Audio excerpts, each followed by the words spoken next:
Welcome to Huberman Lab Essentials, where we revisit past episodes for the most potent and actionable science-based tools for mental health, physical health, and performance. My name is Andrew Huberman, and I'm a professor of neurobiology and ophthalmology at Stanford School of Medicine.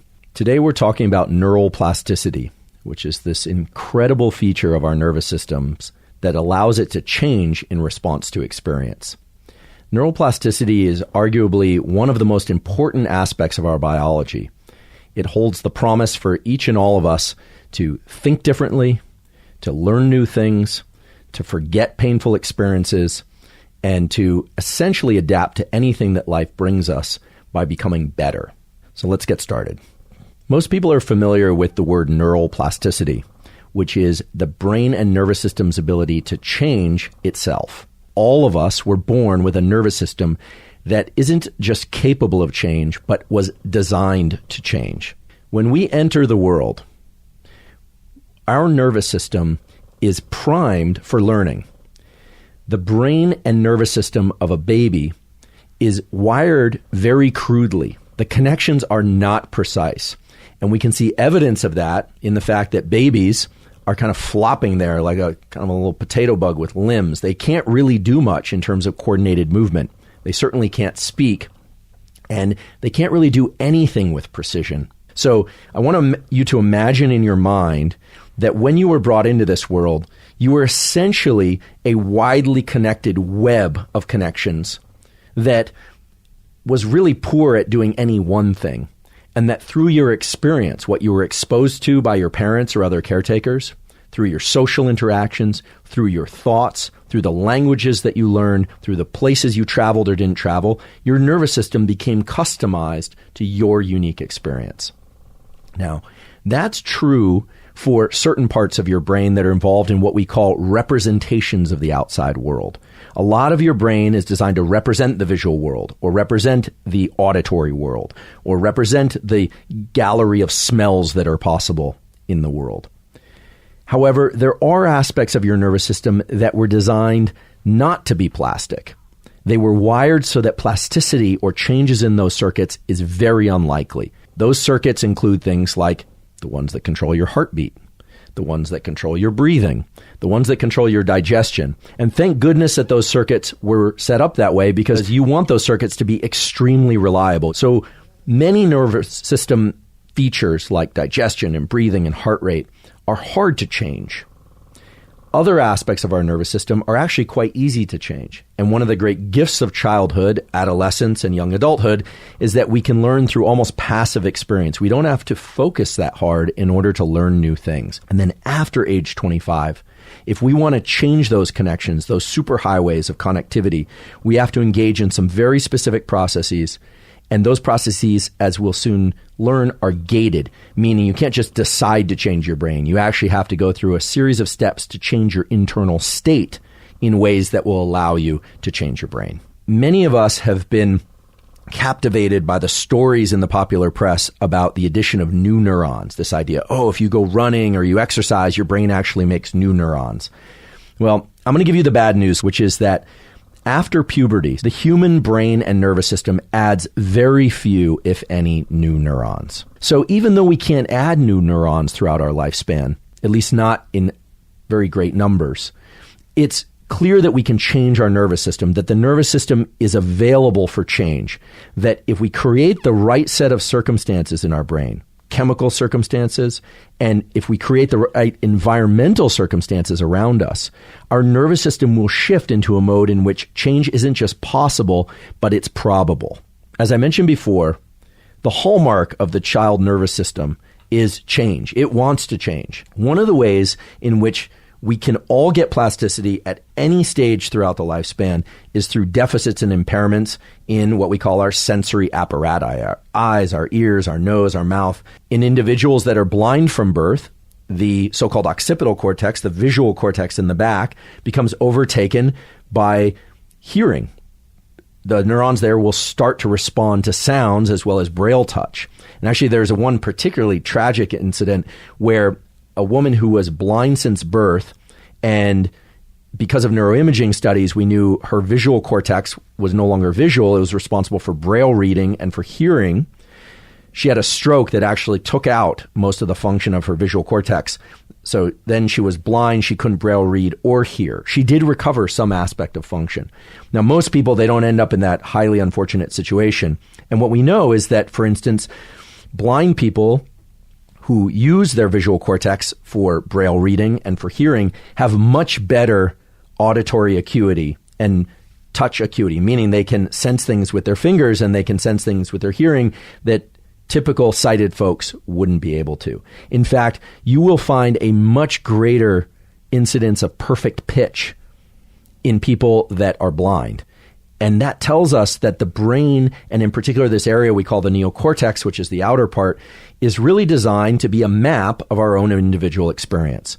So these, what I call experiments of impairment or loss, where somebody is blind from birth or deaf from birth, or maybe has a limb development impairment where they have a stump instead of an entire limb with a functioning hand, their brain will represent the body plan that they have, not some other body plan.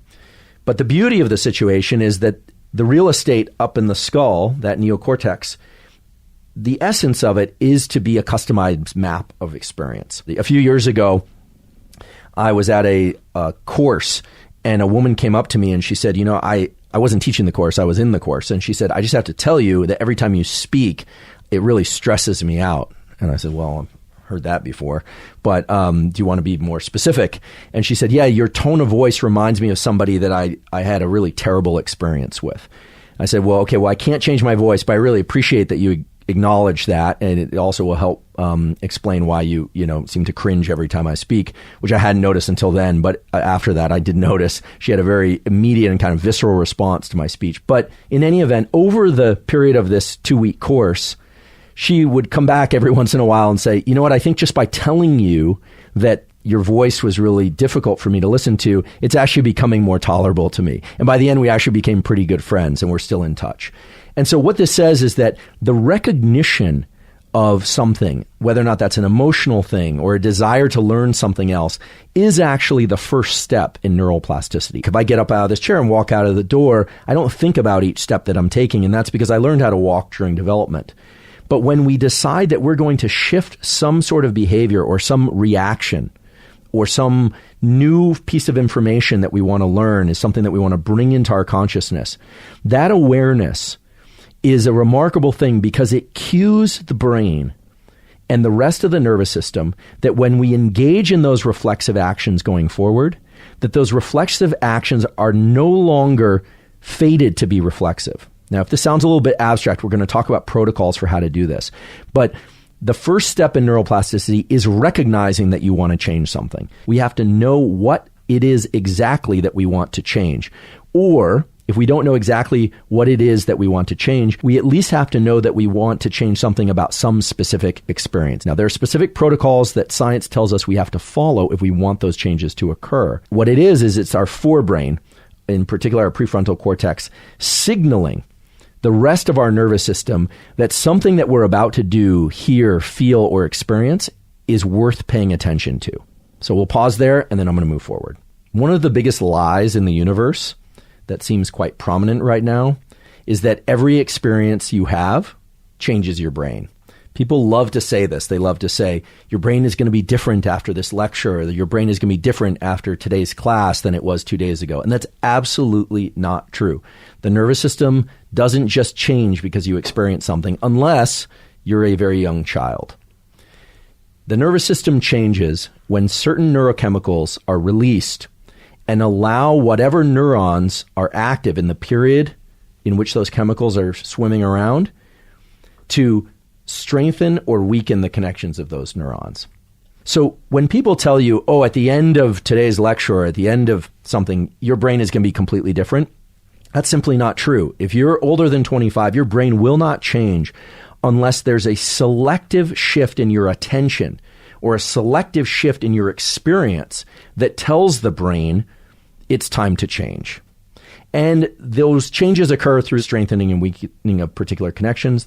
But the important thing to understand is that if we want something to change, we really need to bring an immense amount of attention to whatever it is that we want to change. This is very much linked to the statement I made earlier about it all starts with an awareness. Now, why is that attention important? In the early 90s, a graduate student by the name of Greg Reckenzone was in the laboratory of a guy named Mike Merzenich at UCSF. And they set out to test this idea that if one wants to change their brain, they need to do it early in life because the adult brain simply isn't plastic. It's not available for these changes. And they did a series of absolutely beautiful experiments. By now, I think we can say proving that the adult brain can change provided certain conditions are met. Now, the experiments they did are tough. They were tough on the experimenter and they were tough on the subject. I'll just describe one.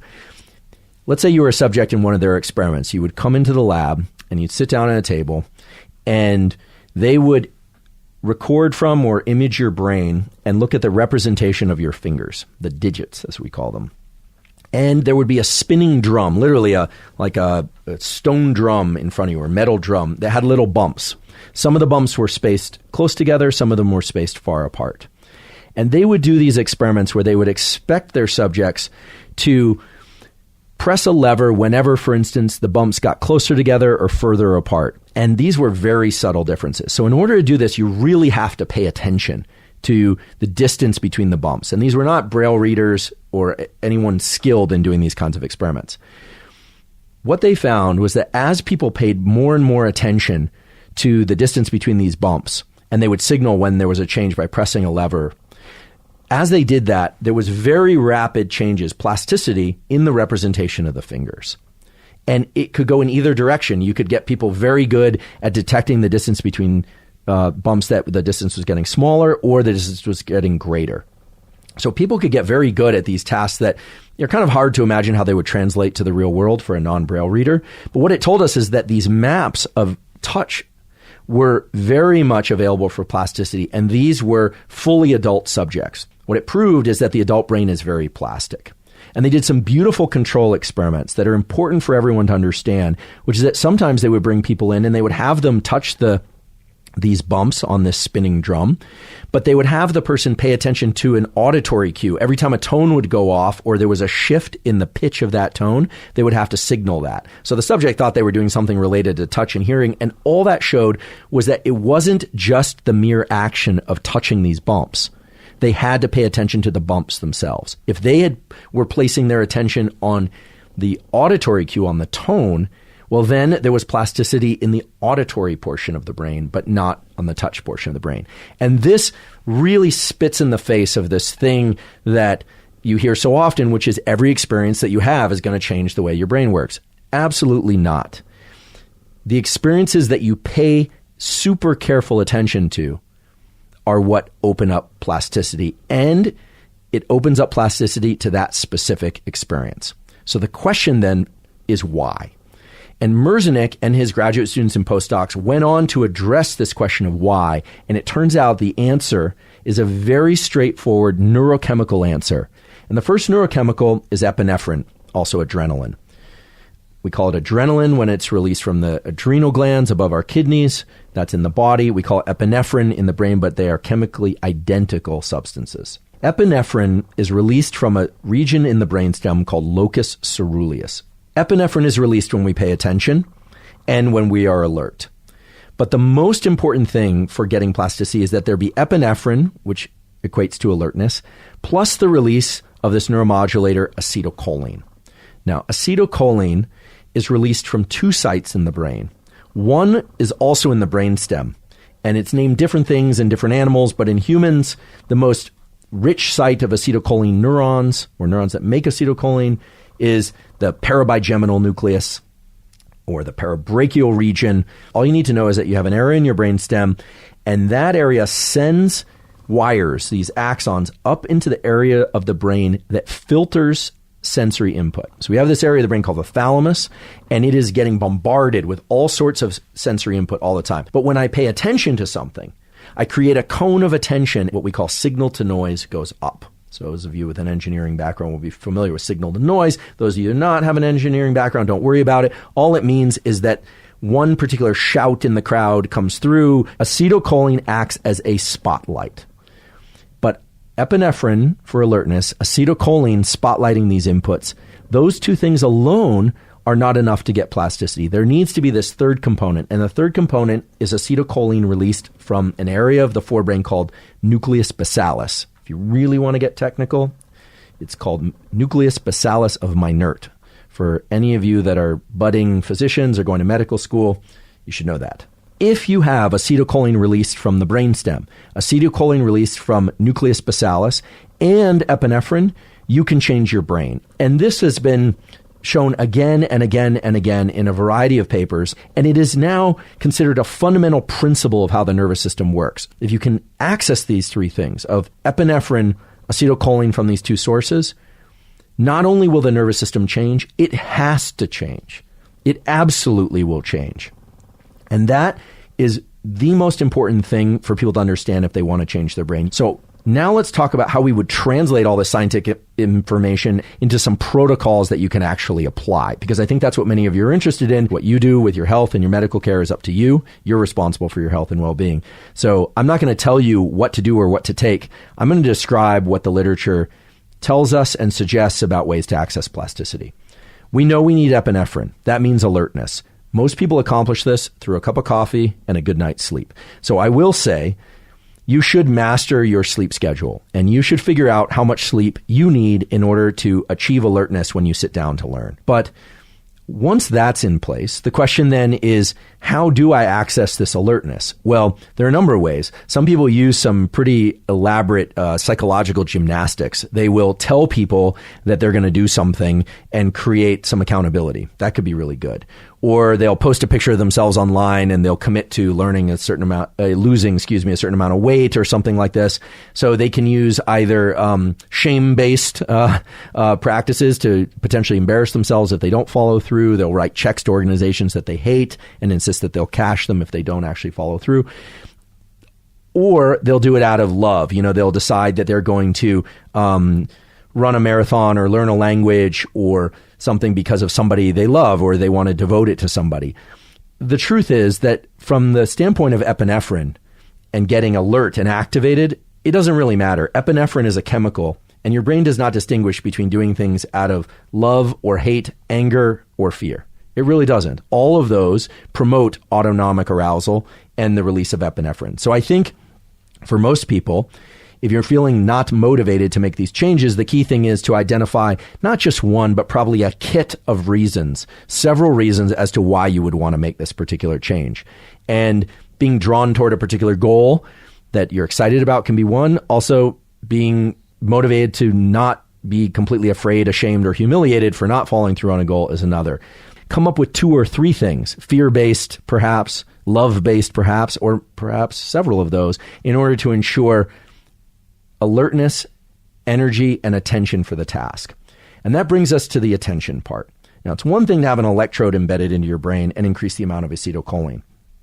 It's another to exist in the real world outside the laboratory and have trouble focusing, having trouble bringing your attention to a particular location in space for a particular event. And there's a lot of discussion nowadays about smartphones and devices creating a sort of attention deficit, almost at a clinical level for many people, including adults. I think that's largely true. And what it means, however, is that we all are responsible for learning how to create depth of focus. There are some important neuroscience principles to get depth of focus. I want to briefly talk about the pharmacology first, because I always get asked about this. People say, what can I take to increase my levels of acetylcholine? Well, there are things you can take.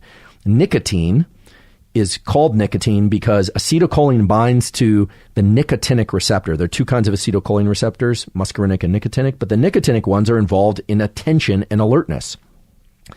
I have colleagues. These are not my, kind of like bro science buddies. I have those friends too. This is a Nobel Prize winning colleague who chews Nicorette while he works. But when I asked him, why are you doing this? He said, well, it increases my alertness and focus. Now, I've tried chewing Nicorette. It makes me super jittery. I don't like it because I can't focus very well. It kind of takes me too far up the level of autonomic arousal. I've got friends that dip Nicorette all day. if you're going to go down that route, you want to be very careful how much you rely on those all the time, because the essence of plasticity is to create a window of attention and focus that's distinct from the rest of your day. So what are some ways that you can increase acetylcholine? How do you increase focus? The best way to get better at focusing is to use the mechanisms of focus that you were born with. And the key principle here is that mental focus follows visual focus. We are all familiar with the fact that our visual system can be unfocused, blurry, or jumping around, or we can be very laser focused on one location in space.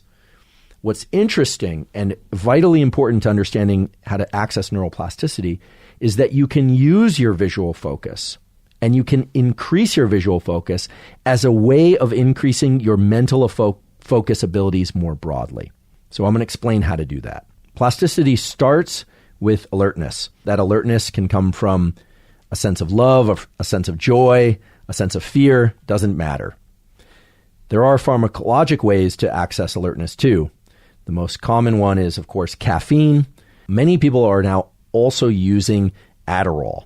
Adderall will not increase focus, it increases alertness. It does not touch the acetylcholine system. The acetylcholine system and the focus that it brings is available, as I mentioned, through pharmacology, but also through these behavioral practices. And the behavioral practices that are anchored in visual focus are going to be the ones that are going to allow you to develop great depth and duration of focus. So let's think about visual focus for a second. When we focus on something visually, we have two options. We can either look at a very small region of space with a lot of detail and a lot of precision, or we can dilate our gaze and we can see big pieces of visual space with very little detail. It's a trade-off. We can't look at everything at high resolution. This is why we have these, the pupil more or less relates to the fovea of the eye, which is the area in which we have the most receptors, the highest density of receptors that perceive light. And so our acuity is much better in the center of our visual field than in our periphery. When we focus our eyes, we do a couple things. First of all, we tend to do that in the center of our visual field, and our two eyes tend to align in what's called a vergence eye movement towards a common point. The other thing that happens is the lens of our eye moves so that our brain now no longer sees the entire visual world, but is seeing a small cone of visual imagery. That small cone of visual imagery, or soda straw view of the world, has much higher acuity, higher resolution than if I were to look at everything. Now you say, of course, this makes perfect sense, but that's about visual attention, not mental attention. Well, it turns out that focus in the brain is anchored to our visual system. I'll talk about blind people in a moment, but assuming that somebody is sighted, the key is to learn how to focus better visually if you want to bring about higher levels of cognitive or mental focus. When we move our eyes slightly inward, maybe you can tell that I'm doing it like so, basically shortening or making the interpupillary distance, as it's called, smaller, two things happen. Not only do we develop a smaller visual window into the world, but we activate a set of neurons in our brainstem that trigger the release of both norepinephrine, epinephrine, and acetylcholine. Norepinephrine is kind of similar to epinephrine. So in other words, when our eyes are relaxed in our head, when we're just kind of looking at our entire visual environment, moving our head around, moving through space, we're in optic flow, things moving past us, or we're sitting still, we're looking broadly at our space, we're relaxed. When our eyes move slightly inward toward a particular visual target, our visual world shrinks, our level of visual focus goes up, and we know that this relates to the release of acetylcholine and epinephrine at the relevant sites in the brain for plasticity. Now, what this means is that if you have a hard time focusing your mind for sake of reading or for listening, you need to practice, and you can practice, focusing your visual system. Now, this works best if you practice focusing your visual system at the precise distance from the work that you intend to do for sake of plasticity. So how would this look in the real world? Let's say I am trying to concentrate on something related to, science. I'm reading a science paper and I'm having a hard time. It's not absorbing. Spending just 60 to 120 seconds focusing my visual attention on a small window of my screen, meaning just on my screen with nothing on it, but bringing my eyes to that particular location increases not just my visual acuity for that location, but it brings about an increase in activity in a bunch of other brain areas that are associated with gathering information from this location. So put simply, if you want to improve your ability to focus, practice visual focus. Now, you may ask, well, what about the experiment where people were feeling this rotating drum or listening to the auditory cue? That doesn't involve vision at all. If you look at people who are learning things with their auditory system, they will often close their eyes, and that's not a coincidence. If somebody is listening very hard, please don't ask them to look you directly in the eye while also asking that they listen to you. That's actually one of the worst ways to get somebody to listen to you. If you say, now listen to me and look me in the eye, the visual system will take over and they'll see your mouth move, but they're going to hear their thoughts more than they're going to hear what you're saying. Closing the eyes is one of the best ways to create a cone of auditory attention. And this is what low vision or no vision folks do. They have tremendous capacity to focus their attention in particular locations. And for most people, vision is the primary way to train up this focus ability in these cones of attention. So you absolutely have to focus on the thing that you're trying to learn. And you will feel some agitation because of the epinephrine in your system. If you're feeling agitation and it's challenging to focus and you're feeling like you're not doing it right, chances are you're doing it right. So once you get this epinephrine, this alertness, you get the acetylcholine released and you can focus your attention, then the question is for how long? And in an earlier podcast, I talked about these ultradian cycles that last about 90 minutes. The typical learning bout should be about 90 minutes. I think that learning bout will no doubt include 5 to 10 minutes of warm-up period. I think everyone should give themselves permission to not be fully focused in the early part of that bout, but that in the middle of that bout, for the middle hour or so, you should be able to maintain focus for about an hour or so. So that, for me, means eliminating distractions. That means turning off the Wi-Fi. I put my phone in the other room. I encourage you to try experiencing what it is to be completely immersed in an activity where you feel the agitation that your attention is drifting, but you continually bring it back. And that's an important point, which is that attention drifts, but we have to re-anchor it. We have to keep grabbing it back. And the way to do that, if you're sighted, is with your eyes. That as your attention drifts and you look away, you want to try and literally maintain visual focus on the thing that you're trying to learn. That's the trigger for plasticity. But the real secret is that neuroplasticity doesn't occur during wakefulness. It occurs during sleep. We now know that if you focus very hard on something for about 90 minutes or so, maybe you even do several bouts of that per day, if you can do that. Some people can only do one focus bout of learning. That night and the following nights while you sleep, the neural circuits that were highlighted, if you will, with acetylcholine transmission will strengthen and other ones will be lost, which is wonderful because that's the essence of plasticity. And what it means is that when you eventually wake up a couple days or a week later, you will have acquired the knowledge forever, unless you go through some process to actively unlearn it. So mastering sleep is key in order to reinforce the learning that occurs. But let's say you get a really poor night of sleep after a bout of learning. Chances are, if you sleep the next night or the following night, that learning will occur. There's a stamp in the brain where this acetylcholine was released. It actually marks those synapses neurochemically and metabolically so that those synapses are more biased to change. Now, if you don't ever get that deep sleep, then you probably won't get those changes. There's also a way in which you can bypass the need for deep sleep, at least partially, by engaging in what I call non-sleep deep rest, these NSDR protocols. But I just want to discuss the science of this. There was a paper that was published in Cell Reports last year that shows that if people did, it was a spatial memory task, actually a quite difficult one, where they had to remember the sequence of lights lighting up. And if there are just 2 or 3 lights in a particular sequence, it's easy. But as you get up to 15 or 16 lights and numbers in the sequence, it actually gets quite challenging.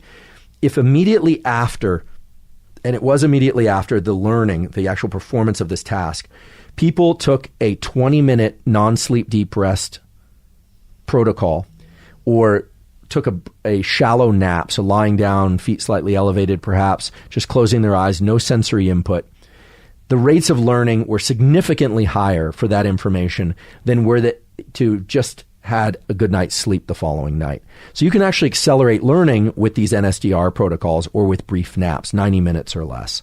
For many people, letting the mind drift where it's not organized in thought after a period of very deliberate focused effort is the best way to accelerate learning and depth of learning. I want to synthesize some of the information that we've covered up until now. Today, I want to make sure that these key elements that form the backbone of neuroplasticity are really embedded in people's minds.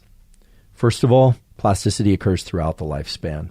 If you want to learn as an adult, you have to be alert.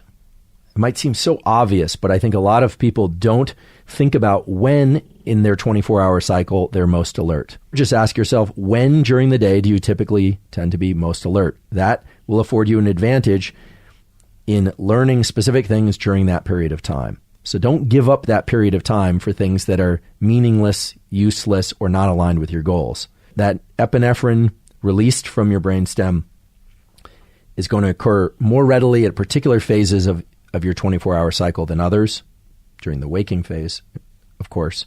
You should know when those are. Increasing acetylcholine can be accomplished pharmacologically through nicotine. However, there are certain dangers for many people to do that, as well as a cost, financial cost. Learning how to engage the cholinergic system through the use of the visual system. Practicing how long can you maintain focus with blinks as you need them, but how long can you maintain visual focus on a target just on a piece of paper set a few feet away in the room or at the level of your computer screen? These are actually things that people do in communities where high levels of visual focus are necessary.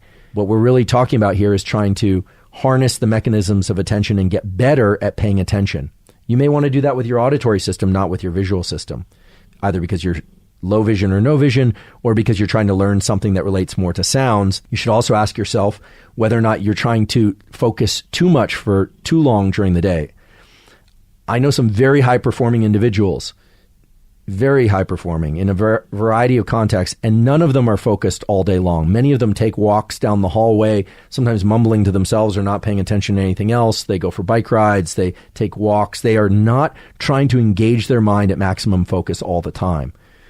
Very few people do that because we learn best in these 90-minute bouts inside of one of these ultradian cycles. And I should repeat again that within that 90-minute cycle, you should not expect yourself to focus for the entire period of one 90-minute cycle. The beginning and end are going to be a little bit flickering in and out of focus. How do you know when one of these 90-minute cycles is starting? Well, typically when you wake up is the beginning of the first 90-minute cycle, but it's not down to the minute. You'll be able to tap into your sense of these 90-minute cycles as you start to engage in these learning practices, should you choose.